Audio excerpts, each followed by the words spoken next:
Una, si Nemo ay naiwang kasama ng ibang papel sa silid. Nakatambak siya sa pulpo ng mga alikabok na folder at envelope. Isang araw, isang mapaglalanghagi ang nagsusuong sa silid. Ilipad niya sa labas si Nemo. Nagbalutang-lutang sa hangin si Nemo. Ganoong tumaas siya, ganoong tumaga. Muntik na siyang sumabit sa sama ng rapides. Napabalbad siya sa tabi ng daan, muntik na siyang kahalit na kumakabilis na sa sakyan. Inagilan siya ng jeep, binugyawan ng kotse at sinihalan ng bus. Mabuti na lamang at nakakagaan ni Nemo. Nagpatawin-tawin siya sa hangin bago siya lumapay sa gitna ng paluhan ng lamok sa kanan.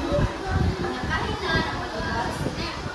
Ngunit nagulantang siya sa dami ng nagtatutulong bahay ng maliit ng makalapak sa pulis. Nagkahanginan ang mga bata at nagsasaya nila.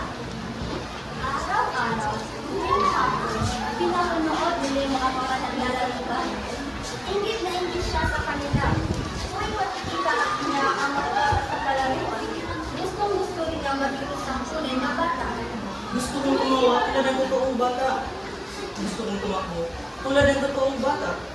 Gusto kong maghagis ng bulak tulad ng totoong bata. Sabi nila, kapag may pinipilit na raw na gusto ng matupad, kailangan sabihin mo ito sa pilit na kamalayong bibig sa langit. Kaya isang gabi ay magsagang nagpatay sa langit si Nemo. Hinintay niya ang paglabas ng pilang kamalayong bituin. At nang makita niya ito, sinabi niya ang kanyang hininga. Bituin, bituin. Ito pa nga rin ngayon din ako gawin isang batang masayahin. Humikit ng maliit na marikuling si Nemo.